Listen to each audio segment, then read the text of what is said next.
What's up, everybody? Welcome to another episode of Havlicek Stole the Pod. I am your host, Alex Goldberg. With me, as always, is Dr. Justin Quinn. Today, Dr. Evil Justin Quinn, based on the theme of our episode. And joining us for the first time ever, dear friend of mine in real life and also a dear friend of the pod and Celtics Nation. Please welcome Evan Turrisini. Evan, how are you doing, man?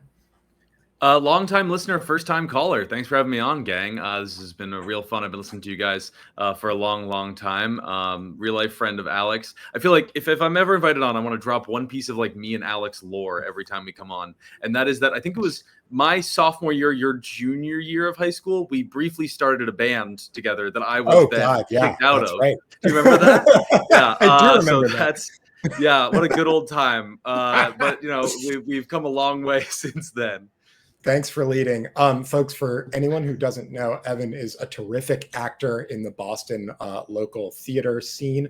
Evan, you're also going to be appearing in some non-local productions, sort of. Want to just take us through that real quick?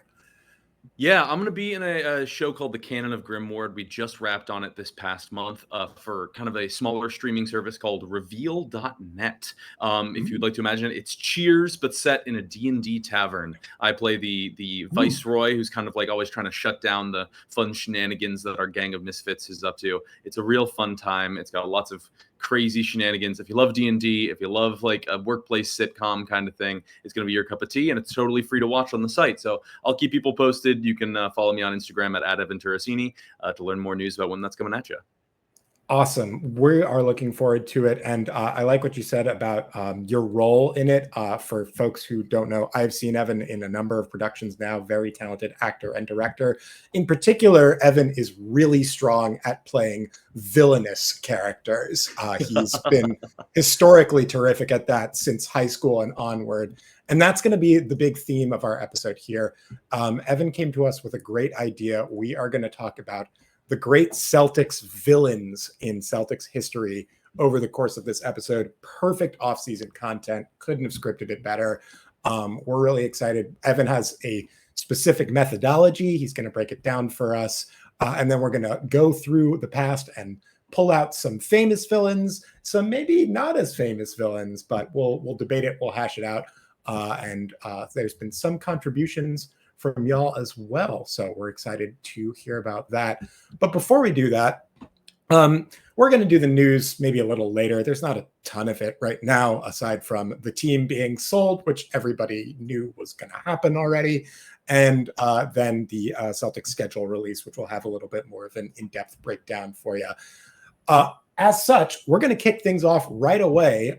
True to his villainous persona, Evan is going to steal the pod right off the top. Evan, what do you want to talk about? Excellent. Folks, I'm going to pitch you a scenario right here. Please. And I want to hear your thoughts and answers. You are tasked with buying 10 pizzas for a party. You do not know who is at this party, anything about them. All you know is you need to buy 10 large pizzas for them. And, you know, this pizza, you're ordering from a normal pizza joint, but they probably have some like vegetarian, vegan options. How are you divvying up those 10 pizzas? How many cheese are you getting? What are your specialties? How are you divvying up your pizza order here? This is a really good question. Justin, do you want to have an impromptu pizza draft here? We'll just go snake draft style.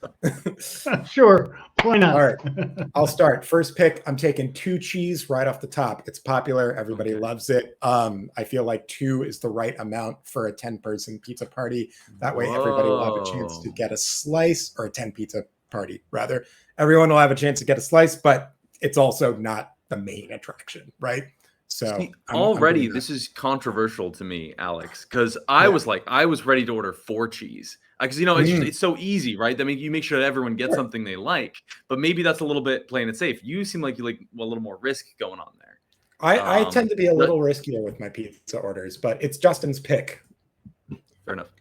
So I think for this one, I need to stay in theme for the episode, and I'm going to go with pineapple pizza.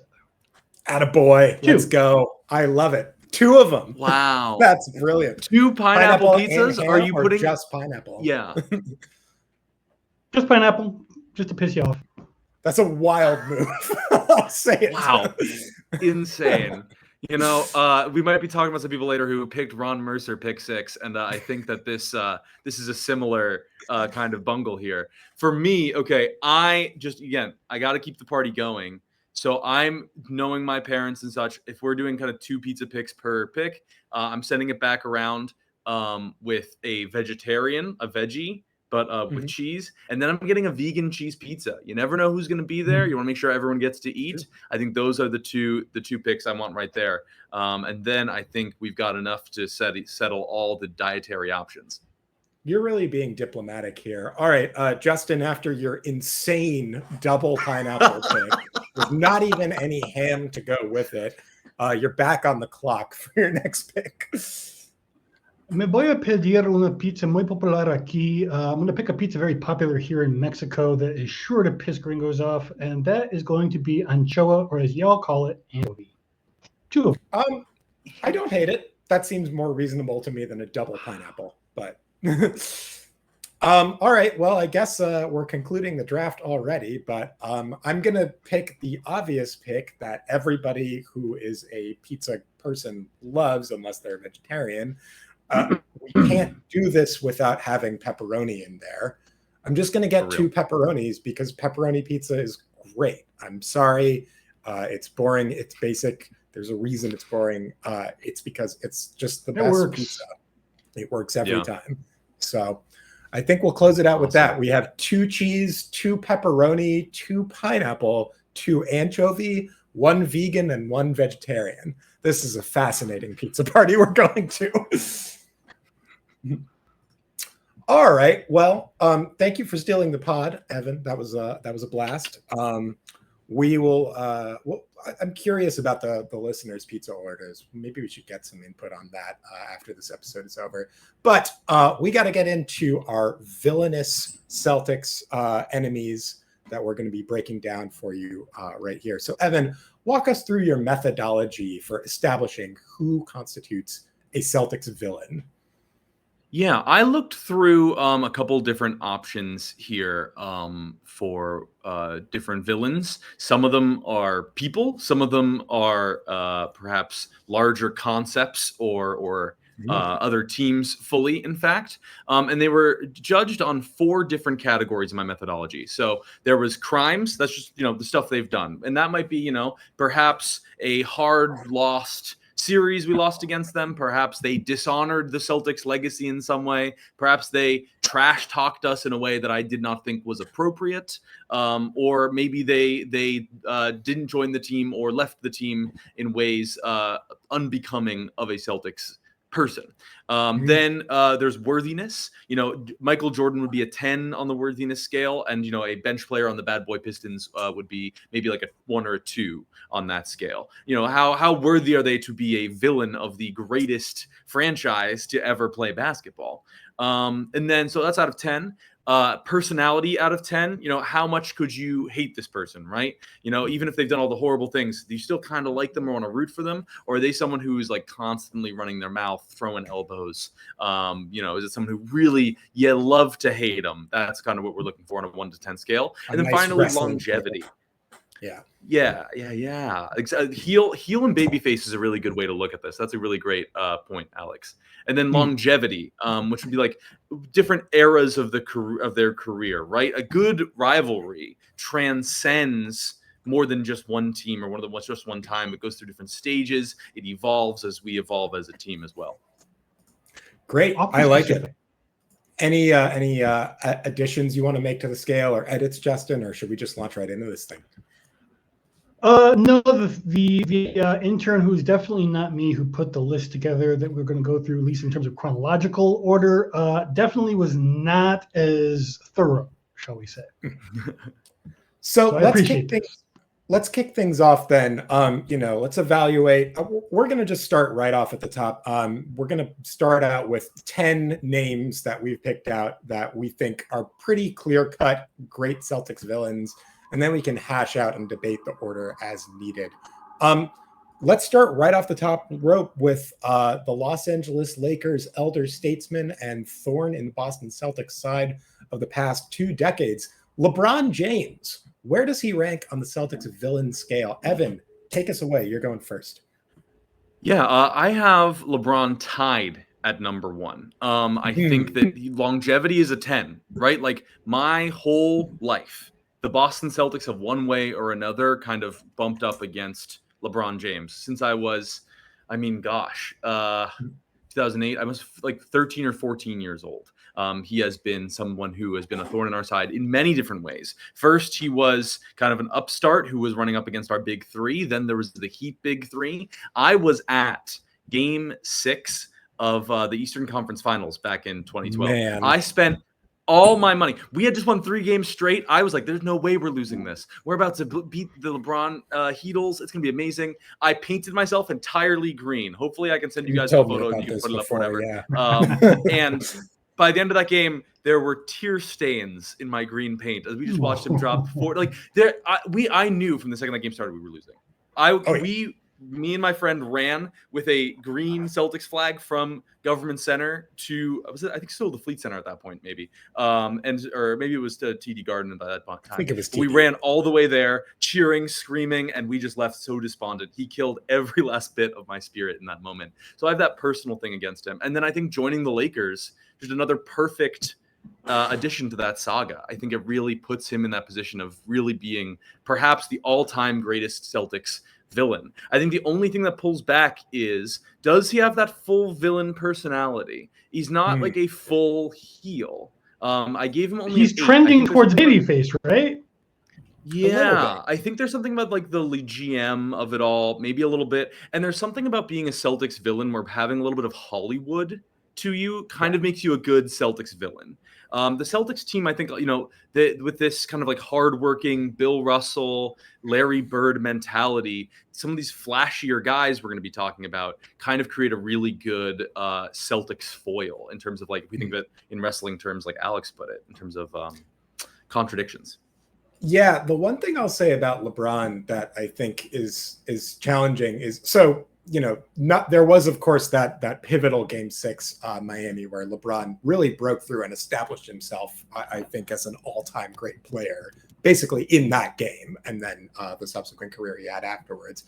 But, for me, what I think of when I think of LeBron and the Celtics is really just the repeated domination during his second run in Cleveland, when he just repeatedly dispatched the Celtics in a pretty merciless fashion. And to me, if you're looking for wrestling heel comps, this is like when Brock Lesnar was just like an unstoppable force in WWE and was just like tearing through absolutely everyone. He was the big bad in every single match because the way that he was marketed and the way that he performed, it was just like, this guy's going to obliterate any chance that you have, and it's not going to be close.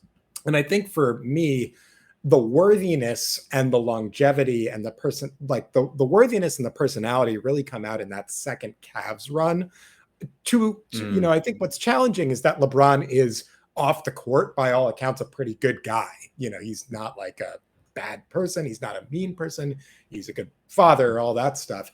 But in terms of just specifically the Celtics relationship, I think you can argue that his personality score is as high as a 10, just given that he really did lean into that kind of wrestling heel persona.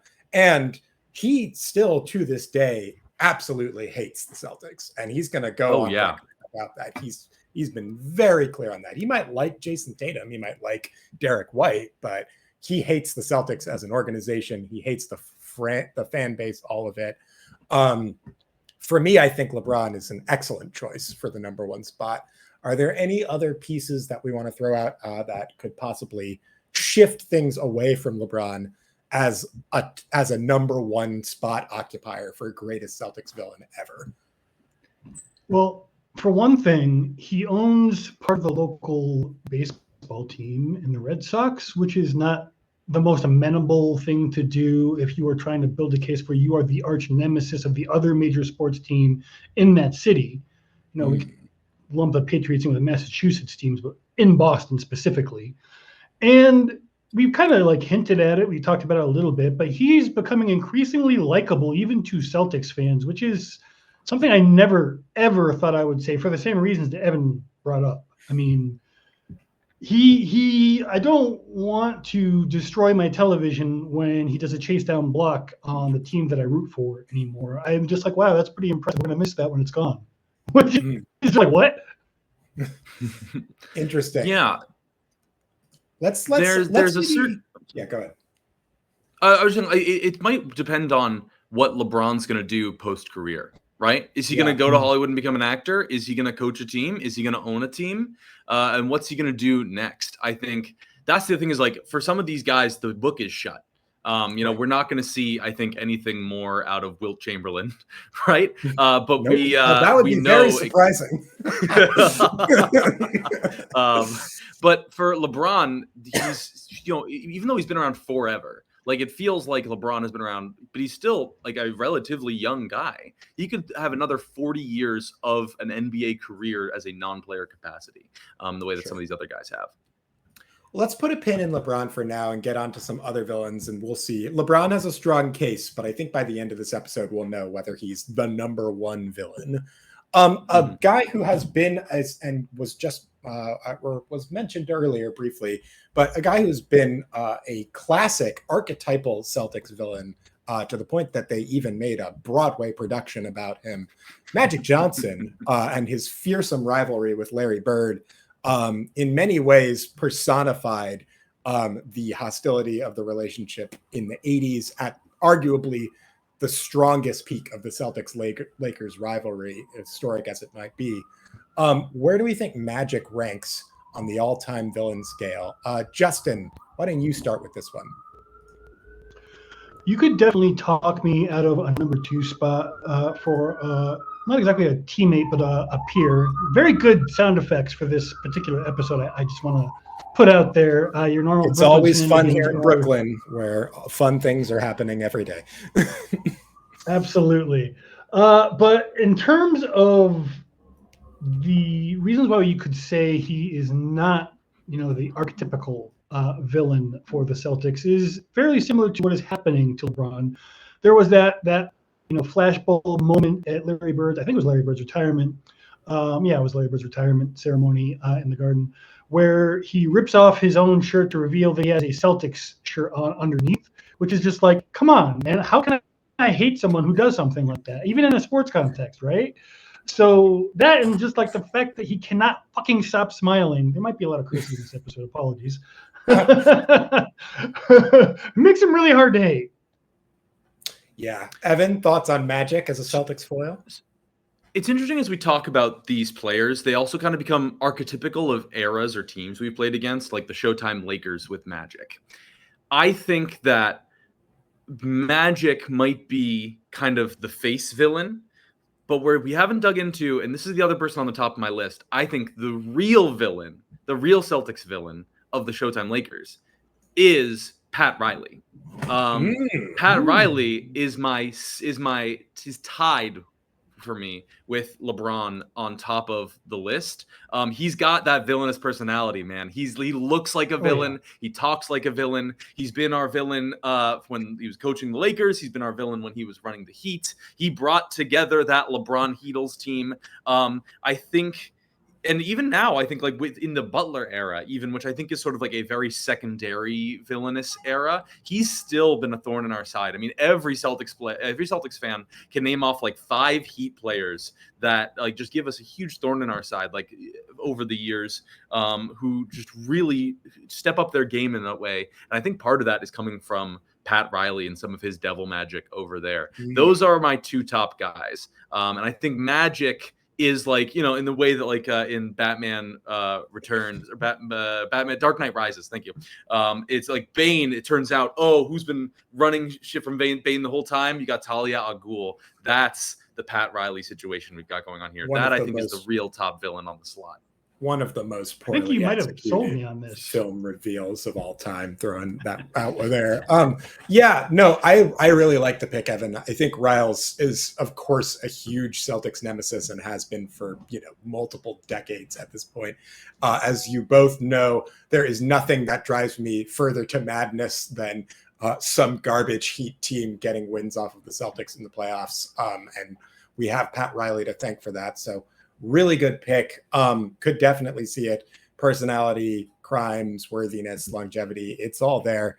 We're going to come back to Pat and in our final evaluations, but I like it a lot. Just one more quick thing on Magic. While it is the case that he and Larry did have a great friendship ultimately as competitors that, kind of blossomed towards the middle to end of their basketball careers, it doesn't have to be said that those guys absolutely hated each other at the beginning of their careers. I mean, they truly. I mean, they were friends off the court, but they were ultra hyper super competitive from that era on. Yeah. Yeah. And, I think if we're leaning into the wrestling heel thing, we've seen wrestling allegiances shift back and forth over and over again. That's always like a big reveal when like Hulk Hogan joins New World Order or something like that. And I think Magic can be treated a similar way. I do buy, though, the idea that like ultimately Magic is a really nice guy and it is pretty hard to hate him. And he really was always a pretty nice guy, even at his peak. Somebody who I think a lot of people would accuse of not being a nice guy, Kobe Bryant, is very much on our list here. We had him pegged at number 3.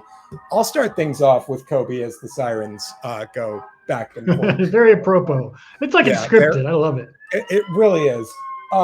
So for me, Kobe Bryant, I think, at least in my personal watching experience, is probably the player that I was the most upset by of any one player for a few reasons. For starters, obviously, Kobe denied the Celtics their 2010 championship.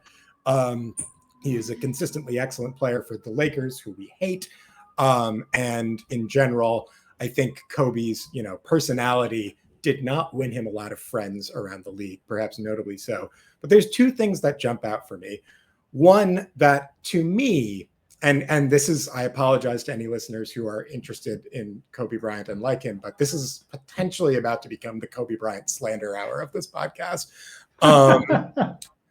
The whole Black Mamba thing, the whole like personality that was built in that people worship Kobe over, including like Jason Tatum, including, Celtics legends of past, Devin Booker, all these players that came up, that whole personality is entirely the result of a PR campaign that happened roughly from like 2007 onward for reasons that we don't necessarily need to go into right now. All this is to say the entire personality, I think, of Kobe Bryant as this like ruthless, cold-blooded assassin who would just like dedicated to the game and never took any time off and was a cold-blooded killer. The Black Mamba thing, it just is so contrived. It's just such an obvious like Nike marketing gimmick, and so many people just bought right into it and made it this huge part of Kobe's legend. Kobe as a basketball player is a virtual carbon copy of Michael Jordan, which is incredible. Michael Jordan's an incredible basketball intentional player. Yeah, but Kobe didn't add anything particularly new to the evolution of basketball. He's more incredibly good at cloning, in many ways, much like our fabulous actor here, Evan. Kobe is playing the part of Michael Jordan, and he did so, I think, about as well as you could possibly do. But to the point which in 2010, when the Lakers beat the Celtics in the finals, Kobe won finals MVP off of almost exclusively aura. I don't know if you guys have watched that series recently or looked back on it. Kobe was not the best player on that team. Inefficient?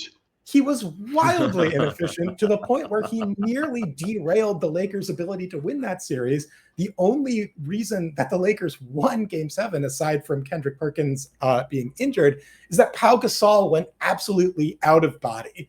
And Kobe figured that out midway through the 4th quarter. Let's be real here for a second. It was deeply unearned. And I know I'm biased. If there's any Lakers fans listening, I know that you're going to disagree with me. Black Mamba supremacy, whatever. I'm just telling you, you've been had.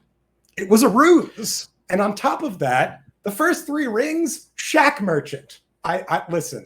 Yep. To me, Kobe Bryant is an all-time great Celtics villain, not necessarily even for what he did to the Celtics, which, let's be clear, very good player. No, not disrespecting Kobe's ability or talent at all. It feels so unearned. And yet, it is reposted every single day on NBA Twitter and what have you, and it drives me insane. And for that reason, I think Kobe Bryant might be my number one Celtics villain. But I leave it to you to break down. Okay.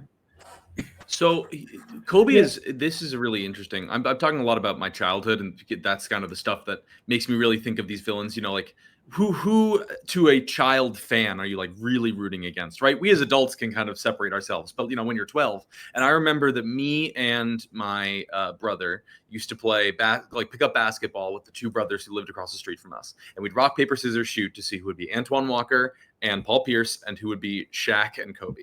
That was and whoever lost had to be the Lakers, and we'd try to emulate their play styles and whatever, and that would be really fun. And I think Kobe Bryant in that imagination with us, and the way that he was able to extend past that period of dominance with Shaq, where we were still trying to get our feet back under us with Paul Pierce and figure out what this team looked like as a possible contender in the post Pitino era. There's a name we might be hearing a little bit later. Figuring that stuff out, I think, is really important. I definitely have him on the Rushmore. He's number 4 on my list. Pat Riley was 1, LeBron James 2, mystery number 3. Kobe Bryant was number 4. 18 crimes, 10 worthiness, 9 personality. Honestly, you could talk up to 10 personality with the Black Mamba, and you really did board there. Only 7 longevity. I think he doesn't quite have the storied history with the Celtics that LeBron or Pat Riley has, but I think he's still a Mount Rushmore villain for us Celtics fans, and he has that Lakers flash too. The same thing that Kareem and Wilt and Magic all had to them, and LeBron now has, that kind of makes them against this kind of quiet, quote unquote, aura-less, KG, Pierce, Bird, Tatum, these guys who are I just focus on the game. I play the game. I trash talk, but I leave it out on the court. And I think that makes someone a really good Celtics villain as well. Interesting. I like that. The one thing I want to add to this, is the criteria you use, I think, are all very apt, and I think you've got it pegged with Kobe, Evan. But I do think that there is something that I kind of had, as I went through my own. The intern went through this list and put it together, and that is, I'm going to call it the mandate of heaven, which is just that he had the zeitgeist in a way that Michael Jordan, as great and as incendiary of a player as he was at his peak, they just missed each other, right? So he couldn't really be a great Celtics villain in the same kind of way that Kobe, who copies him, was. So I think that's just something else to think about as we move through the lists. Yeah, it is interesting with Kobe also that, obviously the Celtics and Kobe really came to blows, from post Big 3 onward. For the bulk of Kobe's career prior to that, the Celtics were frankly not that good outside of a couple of Fugazi Eastern Conference playoff runs.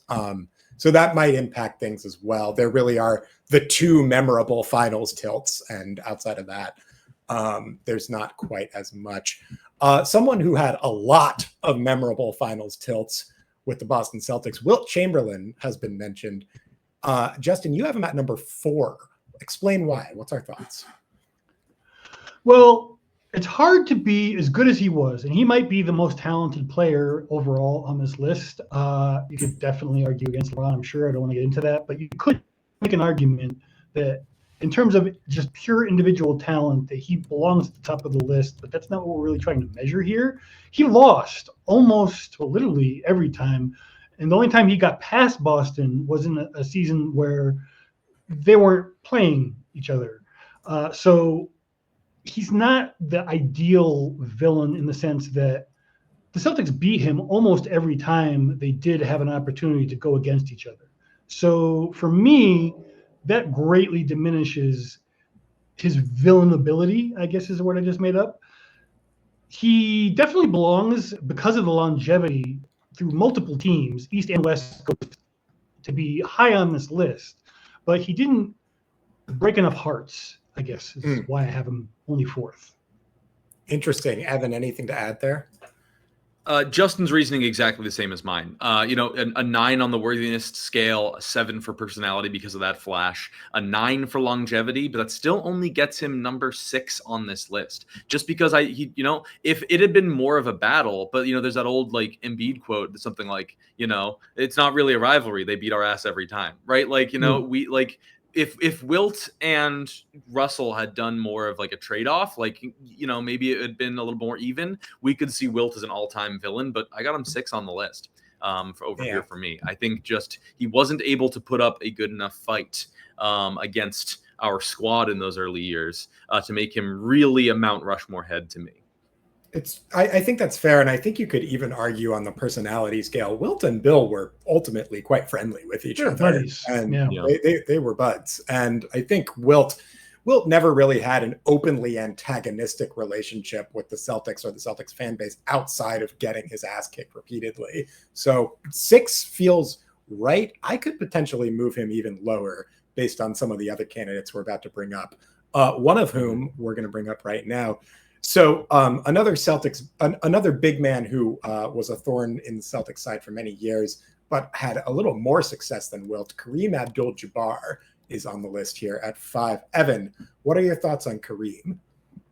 Yeah, Kareem was, I think, around number 8 or 9 for me. Again, kind of similar to Magic Johnson, what we had. It's also just watching Kareem play is just so beautiful. Right. It's not like watching Kobe where he's dribbling it out and he's like being like a real dick on the court. And he's like, doing it all himself. He was never throwing elbows. No one's like, man, Kareem, what a dirty player.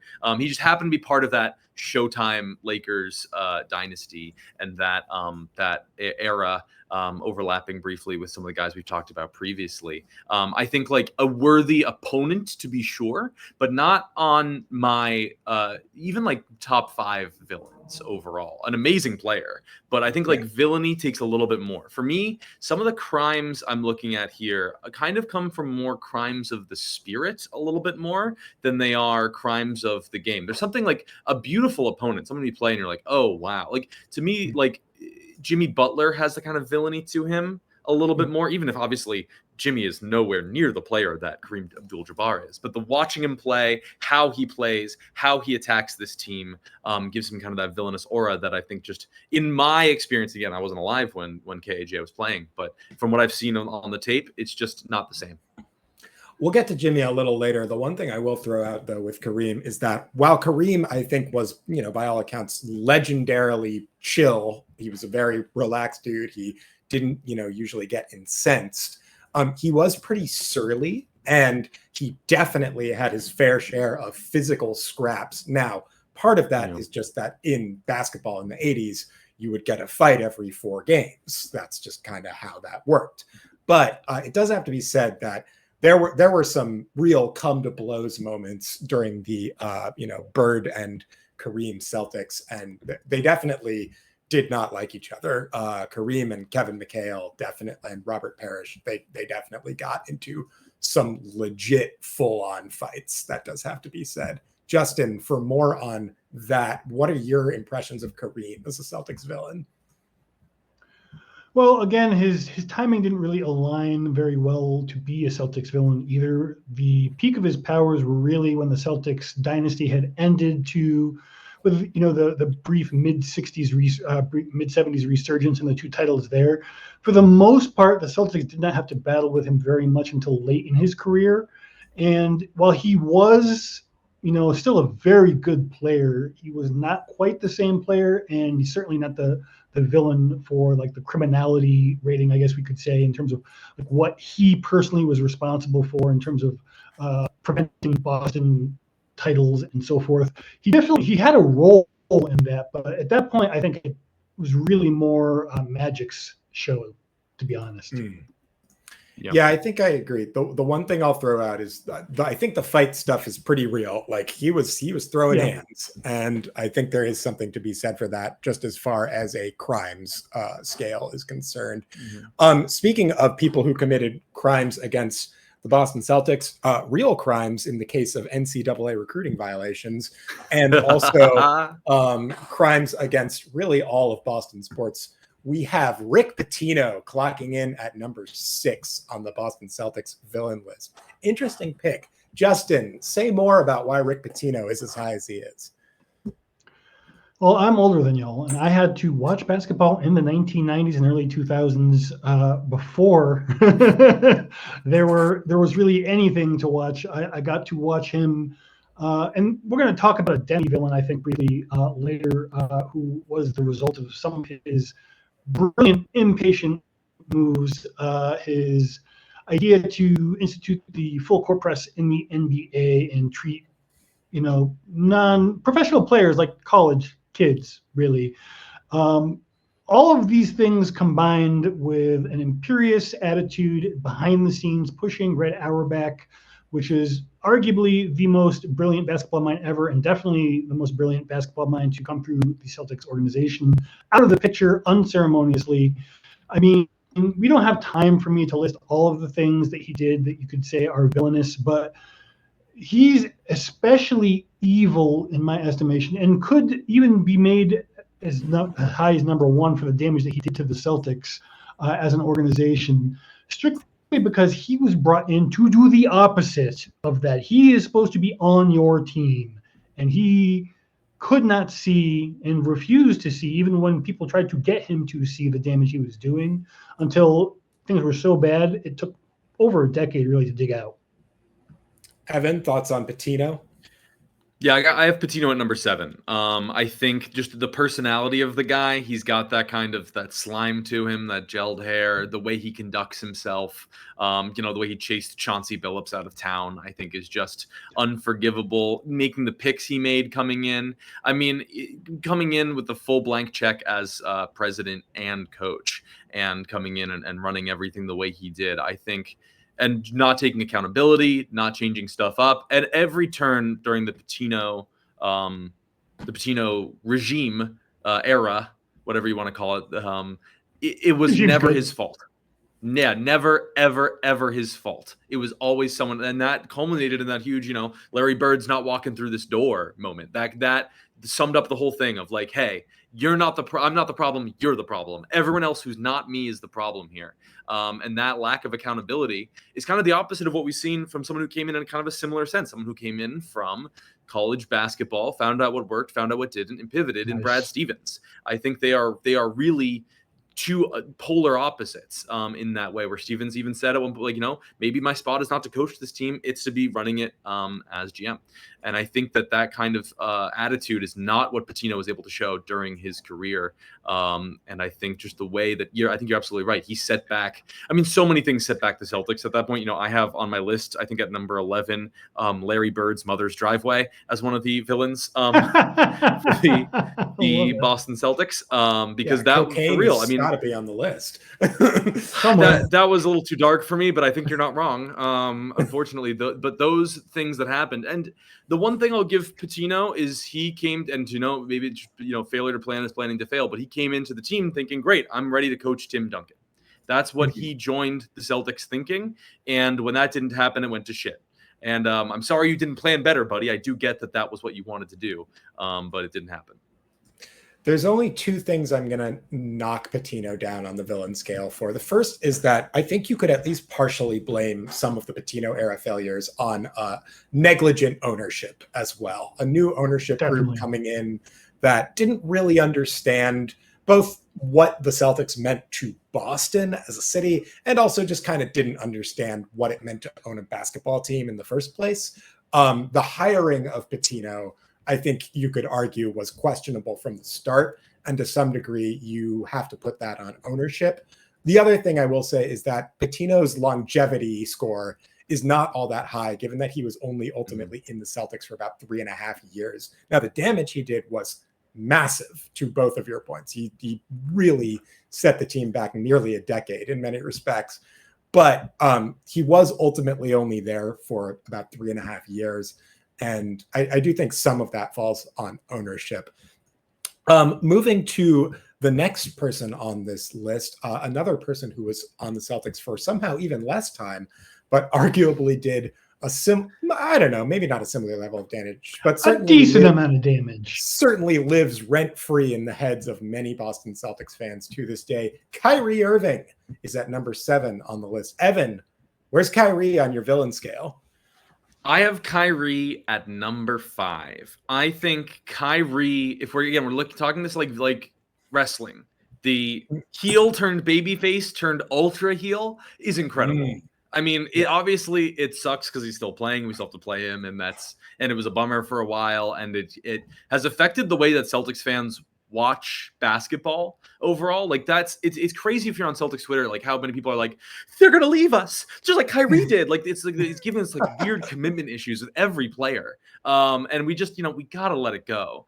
But I think like we forget also what like a big part of beating us in the Eastern Conference Finals he was in 2017 as well. I think like so much of his crime since then, I've been like that alone is actually a little bit of a villain score to be kind of like the henchman to LeBron in that crazy conference finals. And then, we fast forward through everything going on. You get if you guys will have me back, I plan on re-signing here next year. But then caught on video not 4 months later at the All-Star game, pitching a different team to Kevin Durant. I think there's 3 people on this list who I've given 20s to for their crimes.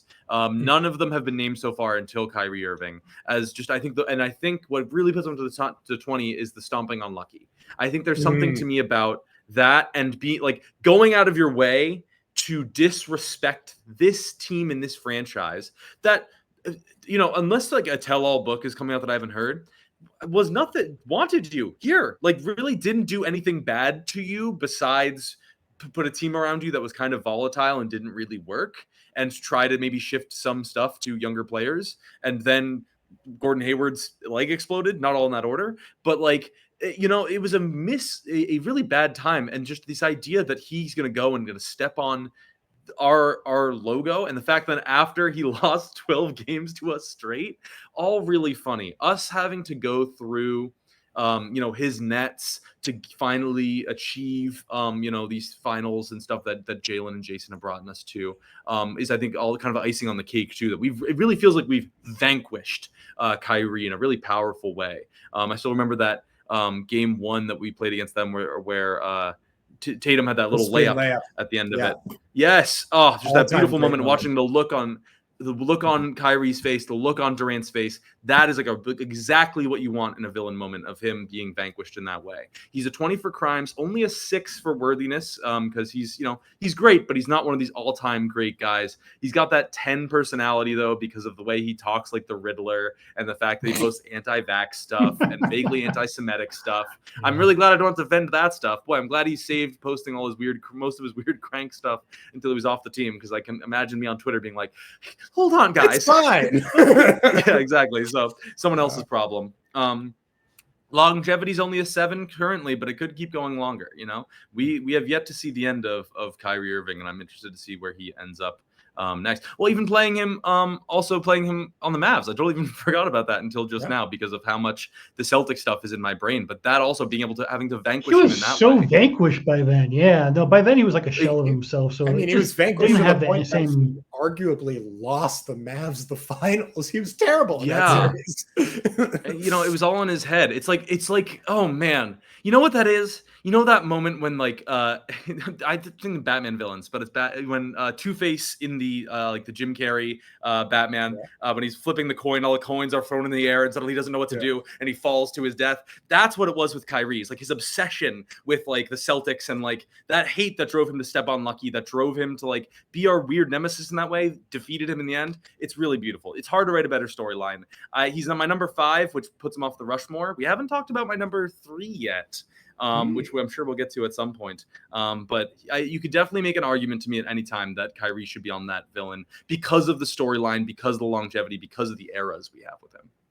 So I'm going to just throw 2 more crimes out there that could, I think, boost him even further up the scale. The first crime is throwing the worst lob of all time to Gordon Hayward. Just had absolutely no business throwing that pass. Jay Crowder was very clearly standing there. The lane was completely blocked. It was a disaster of a pass. And it, I think, directly led to Gordon Hayward's leg exploding. So we have that one. And then the other one, and perhaps the crime that I am the least forgiving of all when it comes to Kyrie Irving, is he chased Al Horford out the door. And you can't do that because Al Horford loves this team. And even though he's probably moving on, we all understand why. Like, Al Horford loved being a part of the Boston Celtics. Now, I think you could argue Danny Ainge also chased Al Horford out the door by not giving him as much money as he wanted. But I think a big part of why that team fell apart is, Kyrie's personality, his inevitable leaving for Durant, all of that. And based on interviews at the time, you can tell that rubbed Al Horford the wrong way, and that he wanted a clean break and a fresh start after the end of what was a pretty mentally taxing season. I could see why that happened, but the fact that Kyrie's actions led to an actually beloved Celtic leaving the team for the hated Philadelphia 76ers, to me, puts him up on that list. Evan, let's get to your number 3 since we haven't got there yet. May as well just rip the Band-Aid off now. So each of these guys are kind of archetypical of a different era, right? We've got, Kyrie, who's internal. We've got the Kobe Lakers. We've got LeBron Heat. We've got the Magic and the Showtime era. But we couldn't be doing all this without the bad boy Pistons. And I think number 3 has to go for me, Bill Laimbeer. If you look up those videos, those fights, the quotes that these guys said about each other, I think I wrote it down, like so when Laimbeer, I think, didn't make the All-Star game, I think it was 86. I could be wrong there. And Larry Bird was asked about it. Larry Bird said, good. Now I won't have to worry about him getting on the bus and saying, hi, Larry, and me having to say, fuck you, Bill. And that, I think, to me, sums up like what a villain is. He was constantly like throwing elbows, like getting Robert Parrish to punch the guy. The Chief was not one of those guys who was out there scrapping all the time, but he was just so bad and getting so in everyone's face. You read, I was not alive at the time, but you read the way that people talk about what it was like at the Garden when Laimbeer was playing, and like everyone was like seething at very him. much hated.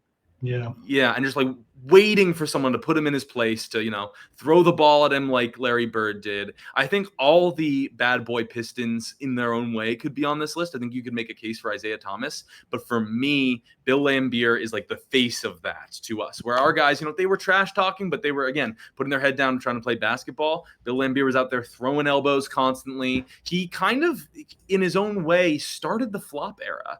Not the flop era in the way that we think of it now, but the era of people flopping. You could really trace a line to what Laimbeer started doing around that era and the way that players were complaining about him, to now where we people are talking about putting technical fouls in for flops. Laimbeer was one of those first guys throwing those elbows, and then if you pushed him back, he was on the ground, that kind of thing. He's not quite as worthy as the other guys, but he's got that 10 personality. Another thing people don't really know, or maybe don't think about with Laimbeer, is his father was like the president of a glass company. He joked at one point, he was like, I'm the only person in the NBA who doesn't make more than his dad, which, what a dick joke to make. Yeah, what an asshole thing to say. And contrasting with guys like Larry Bird, who are like these humble guys, the hick from French Lick, he's just this huge villainous figure. To me, in the exact same kind of contrast way that we've been talking about.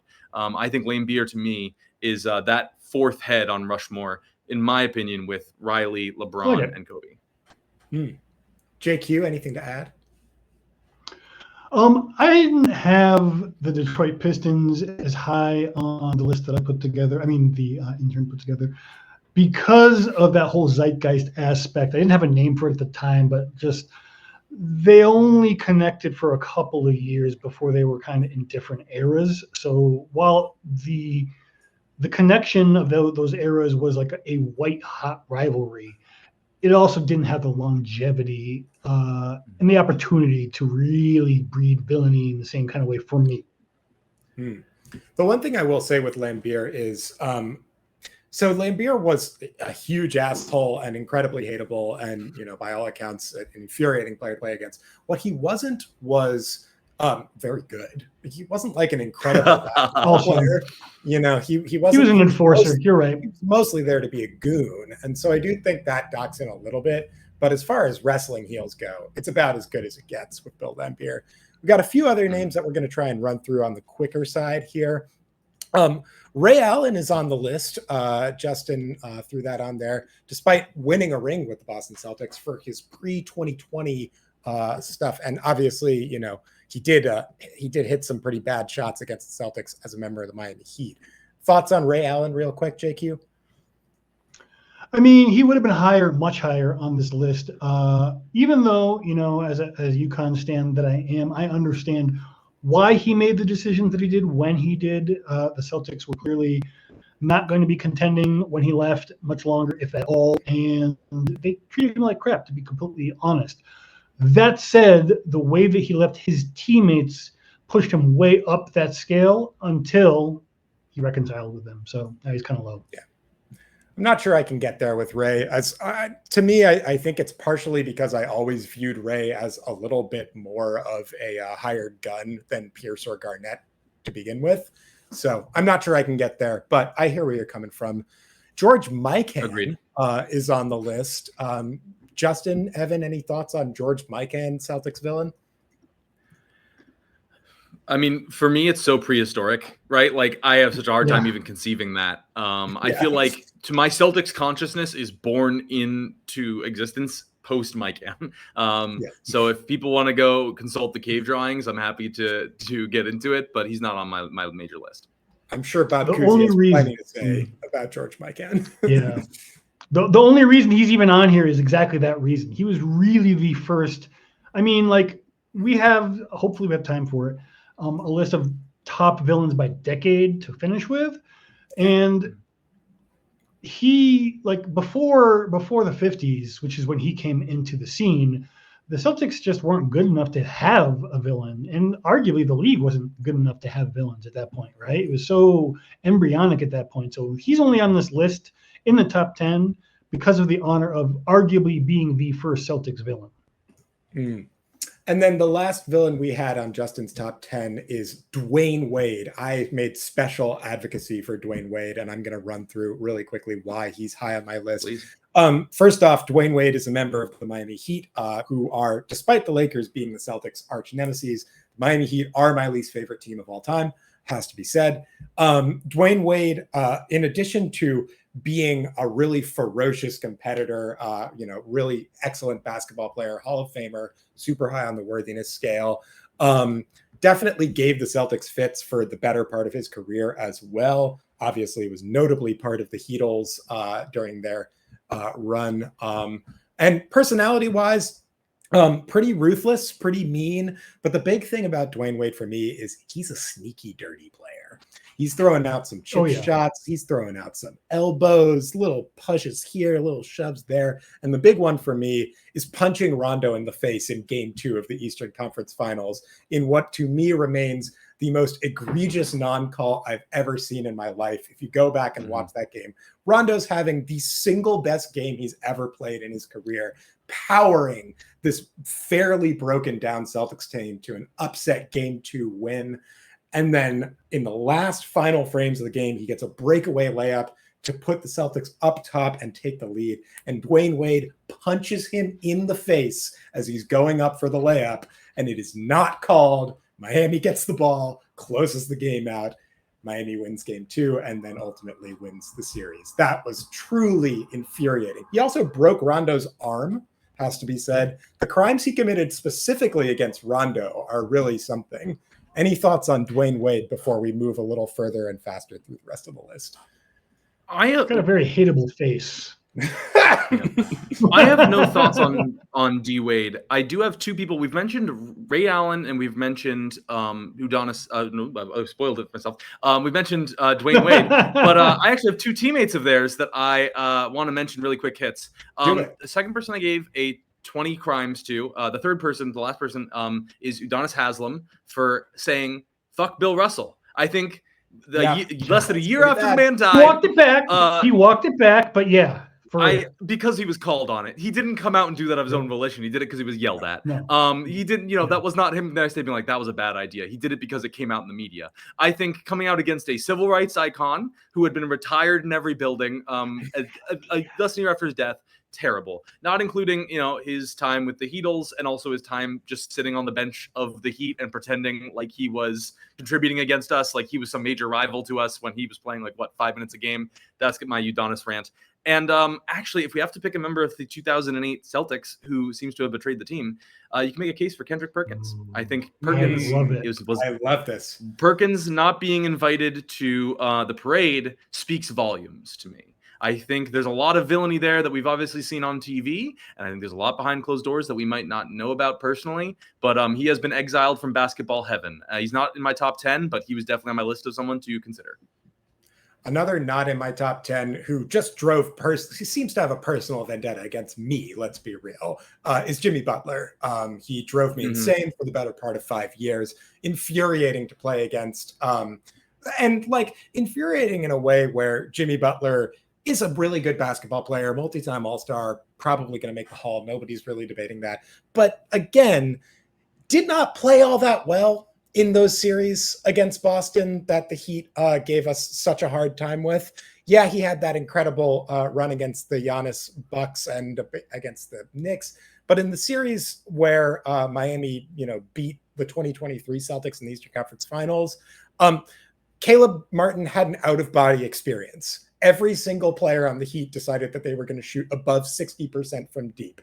And yet Jimmy Butler wears this as if he single-handedly defeated the hated Celtics and he should be praised for it. No, Jimmy Butler, you are not even that good. You are not that guy. And it drives me to madness to see all of this unearned Jimmy Butler praise for, his teammates getting really, really hot and everybody on the Celtics getting injured, including Jason Tatum in Game 7. Few other names just quickly that we're going to run through, and stop me if any one of these are ones you want to talk further about, but we'll just go down the list. Giannis Antetokounmpo, pretty physical. Just too likable. Too likable. Yeah. Dr. J, Julius Erving, had some notable comes to blows with Larry Bird, the choke, among other things. Thoughts on that photo almost got me fired. I can't tell you the details for legal reasons, but it was not my fault, and thank God it wasn't. Jerry West, the logo himself. Thoughts on Jerry, who really hated the Celtics, let's be clear. Lost too much. Yeah. Yep. I think that's probably right. A few other folks to run through. We mentioned Isaiah Thomas and Bill Laimbeer. Shout out to Travis for the Isaiah poll. Definitely very hateable. Michael Jordan is on the list, though I think it's a little hard because it's kind of like what is an ant going to do against a rhino? Yeah. There's no point in hating Michael Jordan because he floats above all things basketball. He's bigger than the sport itself.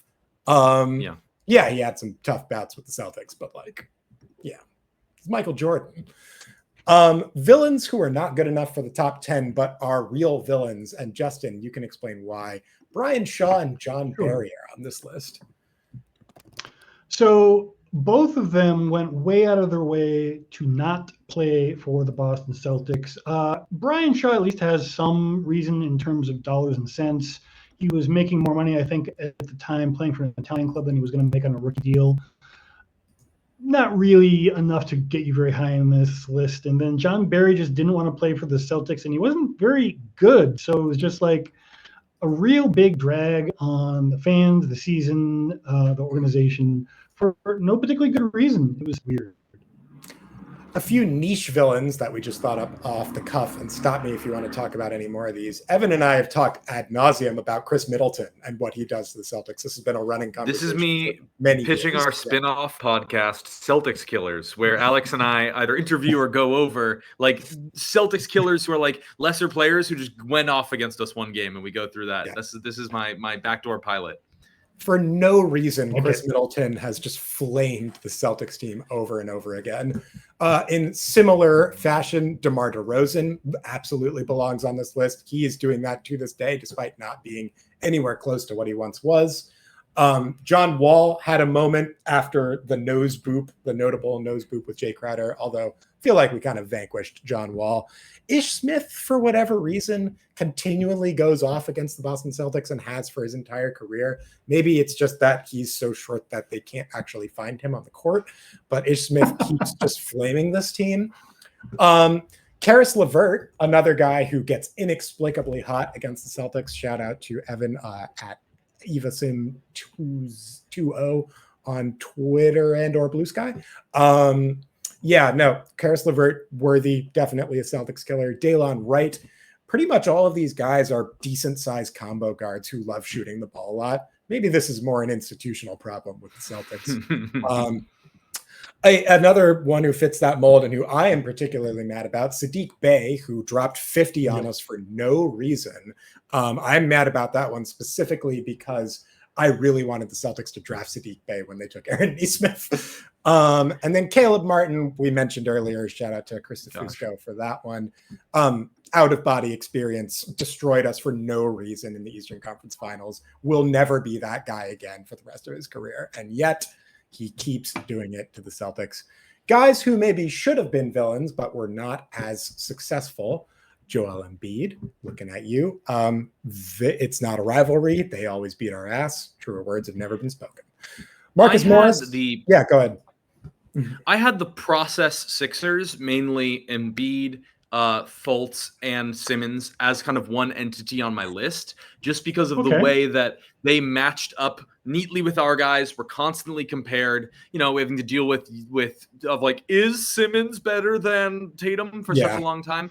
Obviously, I gave them a 1 in terms of worthiness, but I think that was still a villainy that kind of was strangled in its crib, so to speak. It never came to be. But they should have been our great Eastern rivals. We could have had an amazing, 3-on-3 situation with those guys had things gone another way. Marcus Morris, who then joined the Boston Celtics, could have been a villain, maybe. I think Marcus Morris was a greater villain for getting obliterated by LeBron than anything when he was a Celtic. I watched that series recently, and he looks like he's at the Battle of Verdun. It's actually crazy to watch as his soul leaving his body as he's guarding LeBron. Clyde Levelet, Justin? So he was Marcus Morris before Marcus Morris, back in the late 50s and early 1960s. He was an enforcer. He was the guy throwing the elbows that you were talking about back in those days. And he was particularly psychotic in that his favorite thing to do for a hobby was take a real gun with blanks and then pretend to shoot people, teammates, opposing teammates, referees. So that really got him in the running, but it was blank. So it was a joke. So it's not quite villainy. It's just really bad taste in humor. So yeah. Couple of sidekicks who tried to become full villains but couldn't really pull it off include Travis Knight, Glenn Davis, Tony Allen, Keon Dooling, and Terrence Williams. A bunch of those guys ended up playing for the Celtics and then had kind of weird relationships with them after that. Glenn Davis, what's going on there, boss? What's happening? Yeah, boy, big baby. Yeah. People who were former Celtics and then played for a rival after Boston, but we still like them for the most part as guys and people and players. Marcus Smart, Isaiah Thomas, Al Horford, Danny Ainge, Larry Bird don't really fit the mold as villains, but they did ultimately leave the C's and go to a rival. Ray Allen is also on this list. Let's wrap it up. We're going to get into, just to close things out, the villains of the decade. You get to pick one per decade, starting in the 1940s. Yeah, we're going that far back. And then we'll close with the greatest villain in Celtics history per our discussion. Let's start it off. Justin, who do you have as the 1940s greatest villain for the Boston Celtics? This was kind of a reach just because, as I said, it was such an embryonic league. There weren't really rivalries yet. There's only four seasons in the decade. Jim Pollard was good for the Minneapolis Lakers, so I picked him. Sure. Jim Pollard, arch nemesis. Definitely a guy that I know things about. George Mikan, who we mentioned earlier, is the 1950s villain. I think that's probably fair just because he was the best player and, the Celtics were struggling to get past George Mikan. Thoughts on Sorry, George I'm Mikan? just going to pitch segregation as the 1940s villain. That's, I think, much the best. better. Also, yeah, there we go. That's brilliant. I think you're absolutely right. And to their credit, the Celtics vanquished segregation to some degree, not in Boston, but on the Celtics by being the first team to draft a black player, being the first team to field a black starting five. Segregation was a serious enemy for Boston. It was in the 1960s as well, but that was also the rise of Wilt Chamberlain. Any thoughts on who, if anything, should be the greater villain in the 60s? I think you can make an argument for West here. I'll say it. He lost too much. West's villainy expands over, but for the 60s was the era of Wilt, right? It's he might not. I think West is actually maybe a bigger villain than Wilt overall, but for that time period, Wilt's your guy. All right, fair enough. You've convinced me. Wilt Chamberlain, arch nemesis of the 1960s. Speaking of Laker bigs, Kareem Abdul-Jabbar, you're up next in the 1970s. Any pushback on Kareem as the great Celtics villain of the 70s? I can make a case for Julius Erving, but much better player. Yeah. That's true. Although I think I am actually going to push for Dr. J here, just because the nature of the rivalry, the fact that they repeatedly ran into Dr. J and that those were some really tough bouts. They didn't really play Kareem as much in the 1970s. Obviously, they did when he was on the Bucks, but I think you can make a pretty good argument for Dr. J here. It's true. I think he's got a pretty good argument. I think that picture is just so iconic that I think that has to give it. If we think of like the picture in the same way that like Pedro throwing down Don Zimmer was like the iconic picture of a certain era of the Boston Red Sox Yankees rivalry, that's like so iconic. Yeah, and the fact that he also beat the Celtics multiple times during that, he kind of broke apart the Cowens, Tommy Heinsohn era of the team, for lack of a better word. Yeah. 1980s, I think we've heard a really compelling case, and so I think we're going to actually make an adjustment. As much as Magic Johnson gets the glitz and the glamour, deservedly so, he was also a really nice guy who ultimately had a pretty good friendship with Larry. It has to be Pat Riley here, right? I think you're right. I could make a case for Bill Laimbeer. I think Laimbeer. No, I'm gonna know from Justin. I think there's so much going on there, but okay, I'll give it to Pat. It could go other ways. It's nowhere close to Riles. Riles is just like he might be the number one overall. He's a good case. Yeah. Pat Riley, I think, is the villain. It extends much longer than the 80s, but at the 80s, it was the peak of Pat Riley mania, and I think you got to give it to him there. For the 1990s, we have Rick Pitino. Any arguments against that? Okay. Everybody hates Rick. Shout out to Rick. I would maybe throw cocaine in there, but I think Rick's probably got it. For the early 2000s, prior to 2010, Kobe Bean Bryant is on the list. Weird choice for me because Kobe and the Celtics rivalry really only picked up towards the end of the decade, but the ferocity and the intensity was so high. And the fact that Kobe left a lasting legacy of rivalry, to me, I think it's a good case. Anybody have a counter argument to Kobe as the villain of the 2000s? I think even if the Lakers didn't view us that way, I still viewed Kobe as he was a Laker, right? Like we had like another ascendant Laker. Whenever there's like an ascendant Laker, something kind of within my eternal soul as a Celtics fan yearns within me to fight them. And I think that to me, even if it was just the end of the 2000s that we really came to blows, he was still in my mind like a great villain to us. For sure.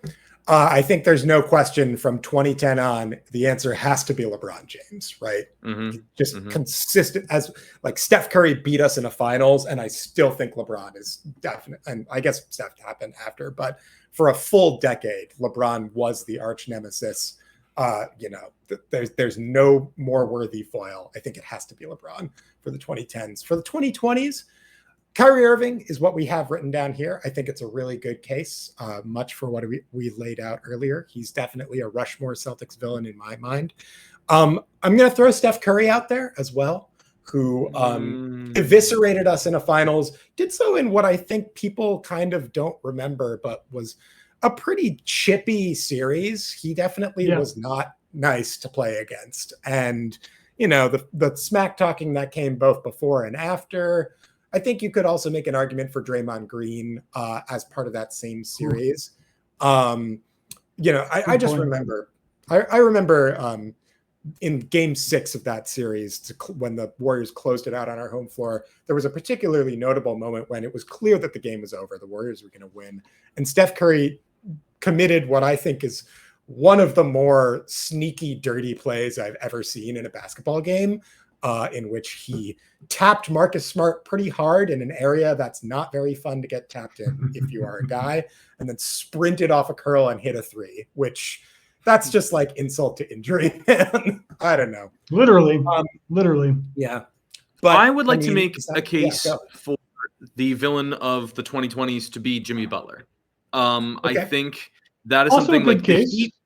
the Heat, we've run into them a bunch of times. I don't think that will hold for the rest of the 2020s, but as it stands, we've run into them so many times. We've taken some, they've taken some. There's been some questionable stuff that's happened on the court. There's been some questions about calls and stuff. The way he holds himself, the way that whole Heat team acts, I think, and he's emblematic of a great rival in the same way that like Laimbeer is kind of an avatar for those bad boy Pistons in my mind. He's an avatar for this like late stage Pat Riley junkyard dog Miami Heat, that just the devil magic Miami Heat, as some call them. I think he's a really good pick for that.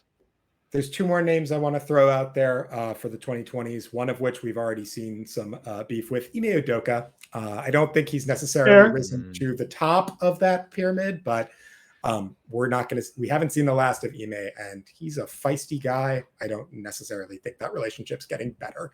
And then the other one, which I think we're all feeling right now, is the CBA is, I think, potentially going to be the great villain of the 2020s for the Boston Celtics. But to me, I do feel like Jimmy Butler probably has earned it up to this point, at least for what he's done.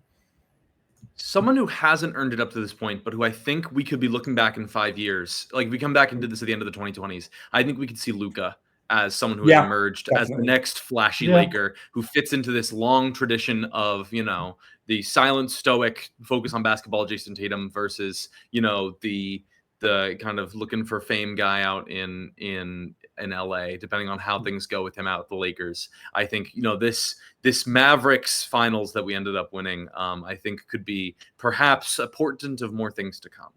The opening chapter, if you will. Yeah. I like it. I think it's a good pick. I think it's too early, but it could definitely be Luka by the end of all of this. So are we sticking with Jimmy Butler, or do we want to do Kyrie for the 2020s? I'm good with Butler. At least for now. Butler's fine. Jimmy Butler it is. That concludes the list of decade villains, but we have to close out by picking who is the greatest Celtics villain of all time. We've heard some really good cases. LeBron James, Pat Riley, Kobe Bryant. I think for us, it's probably one of those three, maybe Laimbeer just for the sheer chippiness. Why don't we go around the horn? Who's the greatest villain for you? Evan, you start.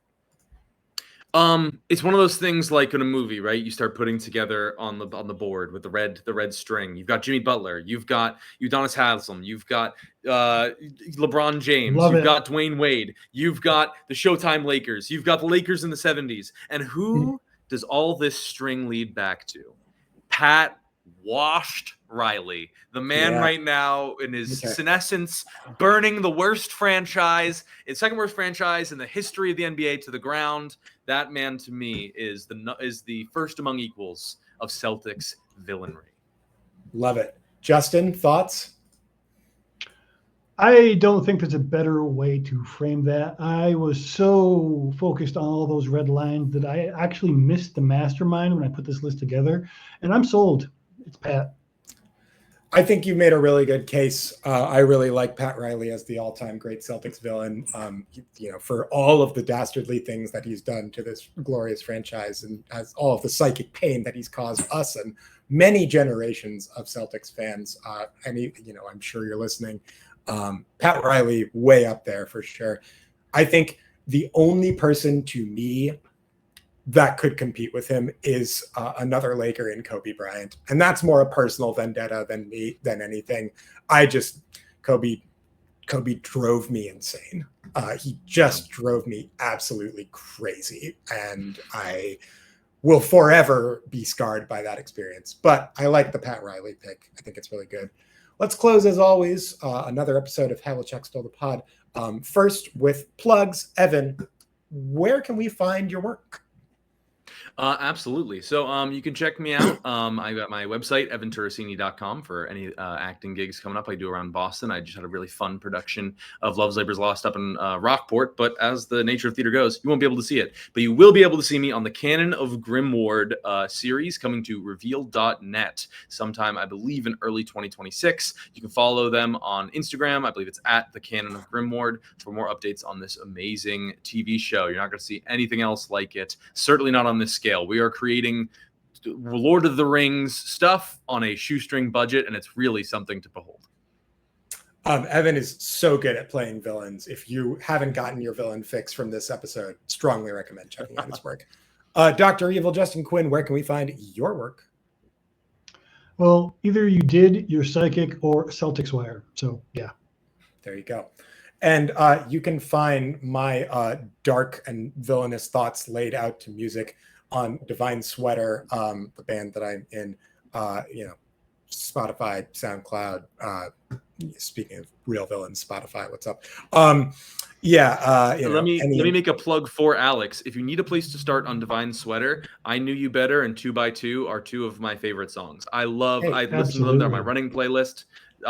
Divine Sweater is legit. They're not just some podunk band. I really love them. Hey, thanks so much. We appreciate that. It's hard for you to be a villain because you're a really nice guy. Anyway, right. Very, very low on that scale. Yeah. Yeah, it's true. Anyway, let's close it out with something to remember or something to forget. I'll start first. I got to remember to pack because I'm going into the woods for a couple of days and you will not be able to contact me until Sunday. So I got to pack accordingly in case I get eaten by a bear or something like that. Justin? I'm going to go with something to remember. And if we can look back at all of the villains we discussed and see how many of them, once the basketball villainy was out of the picture and they were just two peers, the great friendships that came out of that, be open to that in your basketball fandom as well, because if they could do it, you should be able to as well. If you feel the need to burn somebody's jersey because they broke your heart on the way out of an organization, great, that's fine, but treat them like real people after that rivalry stuff is over. Also, don't burn the jersey, just sell it. Donate it or something. Yeah. Evan, something to remember, something to forget. We'll close it out here. Yeah. Something I'll remember as we've talked about all these villains today is, someone said, if you can measure a man by his enemies. And I think today, while looking at these enemies, we've painted the portrait of a franchise. And by, looking at these people who we've been on the bad side of over 7 decades now, I think we've painted a really beautiful picture of a franchise that has always been hardworking, that has been less about the glitz and more about the grit, and has, really taken the time to enjoy the basketball and live in the legacy of it. And I think that's really beautiful. And I think doing this exercise, to me, helped me love my Boston Celtics more. And I really thank you guys for having me on today. As any good villain would. And wow, what a monologue. The theater training is really coming out. Anyway, that's another episode in the books. I'm your host, Alex Goldberg. You've been listening to Havlicek Stole the Pod. Stay villainous out, friends.